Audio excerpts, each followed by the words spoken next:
আজকে যারা ব্যাগ খেয়ে ফেললো আজকে তাদেরকে কেন জেলখানায় নিচ্ছেন না? তারা কি পার্সেন্টেজ দেয়? এখনো সময় আছে পুলিশ ভাইরা, জনগণের পুলিশ হন। শেখ হাসিনাকে ভয় পান না, আল্লাহকে ভয় পান। পরনে যদি কাপড় রাখতে চান এবং আপনার ধর্মকর্ম যদি ঠিক মতো করতে চান, আওয়ামী লীগকে ক্ষমতা থেকে নামানো ছাড়া কোনো বিকল্প না। আমি পুলিশ ভাইদের বলতে চাই, পুলিশের প্রধান যিনি আছেন আইজি সাহেব, তাহলে প্রথমে আপনাকে এবং সাবেক আইজিপি যারা আছে তাদেরকে এই রাস্তায় আপনাকে হাঁটু গেলে জনতার কাছে মাপ চাইতে হবে। আমেরিকায় দেখেছেন সেখানে কিভাবে আমাদের কালো মানুষের উপর অত্যাচার করার কারণে সেখানকার পুলিশের প্রধান রাজপথে হাঁটু গেলে জনতার কাছে মাপ চেয়েছে। তাহলে বলেন আপনি, আমাদের আপত্তি নাই, চিন্তা করে দেখেন পুলিশরা রাজি হবে কিনা। আমরা তো বলছি এক সময় আসবে এই শেখ হাসিনা বলবে আমি তো পুলিশরা অর্ডার দেই নেই গুলি করার। এক সময় বলবে আমি তো অর্ডার দেইনি এদেরকে গ্রেফতার করার, পুলিশ করছে, পুলিশ জানে। তাই এখনো সময় আছে পুলিশ ভাইরা, জনগণের পুলিশ হন। শেখ হাসিনাকে ভয় পান না, আল্লাহকে ভয় পান। শেখ হাসিনাকে ভয় পাইলে মাত্র এখানে কয়েক মাস কয়েক বছর, রিজাইন করলি শেষ। ওই যে দেখেন না আপনাদের এক আইজি রিজাইন করে চলে যাওয়ার পরে কিছু ফুটফাট কাগজ কলমে আইতেছে, এখনো কি শেখ হাসিনা তার পক্ষে কিছু বলছে? বলে নাই। তাই ভাই আমার আজকে বলতে চাই, দেশটাকে কারাগারে রূপান্তরিত করেছেন, আজকে অনেককেই কারাগারে রেখেছেন।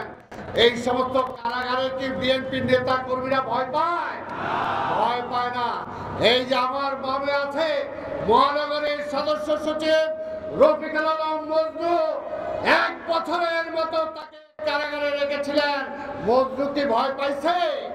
এই যে আমার ডান দিকে আছে মজনুর অবর্তমানে ঢাকা মহানগরের ভারপ্রাপ্ত সদস্য সচিবের দায়িত্ব দিয়েছিলাম এই তানভীর আহমেদ রবিনকে, তাকেও জেলখানায় নিয়েছিলেন।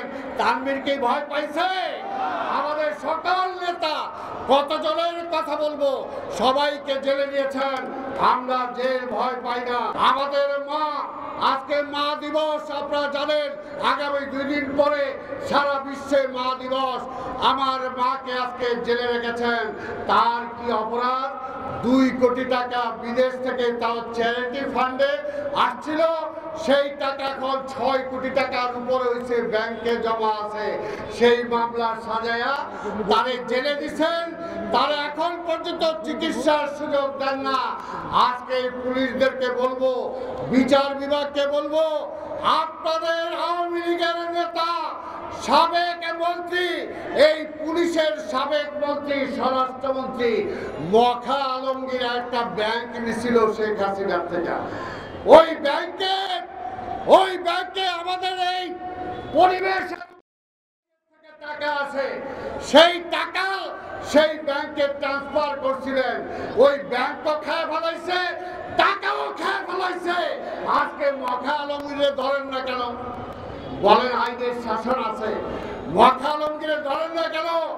আজকে ন্যাশনাল ব্যাংক, আজকে ওই আওয়ামী লীগের দরবেশ সাথে একজন, সে আজকে এত টাকা লোন নিছে, এত টাকা করতে ব্যবসাও লাগে না, টিভিও লাগে না, তার চেয়ে বেশি টাকা নিছেন, আজকে তাকে কেন ধরেন না?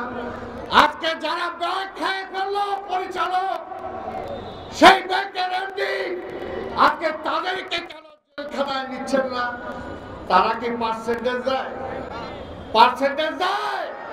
আজকে তাই ভাই আমার, এই দেশকে যদি রক্ষা করতে হয়, এই দেশের অর্থনীতিকে যদি রক্ষা করতে হয়, বাংলাদেশ ব্যাংকের সাংবাদিকদের ঢুকতে দেন না। কেন ঢুকতে দেন না?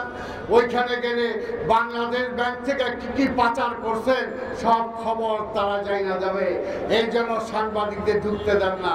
তাই ভাই আমার, আমি আর বক্তব্য দীর্ঘায়িত না করে আপনাদেরকে বলবো, এই দেশকে যদি বাঁচাতে চান, এই যে রিক্সাওয়ালা ভাইরা আছেন, গরিব মানুষরা আছেন, ছোট ছোট ব্যবসায়ীরা আছেন, নিজেরা বেঁচে থাকতে হইলে পেটে যদি ভাত দিতে চান, পরনে যদি কাপড় রাখতে চান এবং আপনার ধর্মকর্ম যদি ঠিক মতো করতে চান, আওয়ামী লীগকে ক্ষমতা থেকে নামানো ছাড়া কোনো বিকল্প নাই।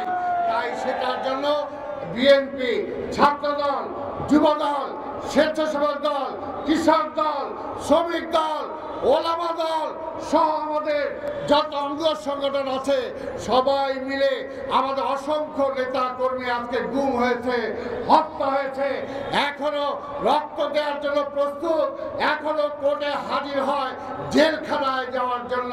তাই বিএনপি আপনাদের সাথে আছে।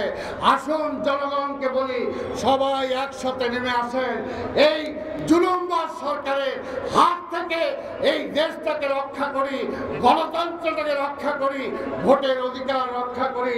সেই আন্দোলনেই নেতৃত্ব দিচ্ছে আমাদের নেতা বিএনপির আজকের ভারপ্রাপ্ত চেয়ারম্যান দেশনায়ক তারেক রহমান।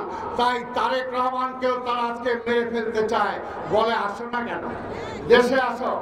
আজকে বলতে চাই, এর আগেও বলেছি, আজকের প্রধানমন্ত্রী আপনার বাবাকে যখন হত্যা করেছিল, আপনি কেন দেশে আসেন নাই? আপনার তো পাসপোর্ট ছিল, আপনার তো পাসপোর্ট ছিল, আপনি কেন দেশে আসেন নাই? তারেক রহমানের তো পাসপোর্টটাও কাইরা দিচ্ছেন। কাজে ওই সমস্ত কথা বললেন না। তারেক রহমানের দলের নেতা, তারেক রহমানের নেতৃত্বে আন্দোলন হচ্ছে। ইনশাআল্লাহ তারেক রহমানের নেতৃত্বে আন্দোলনের মধ্য দিয়েই এই শেখ হাসিনাকে আমরা উৎখাত করব।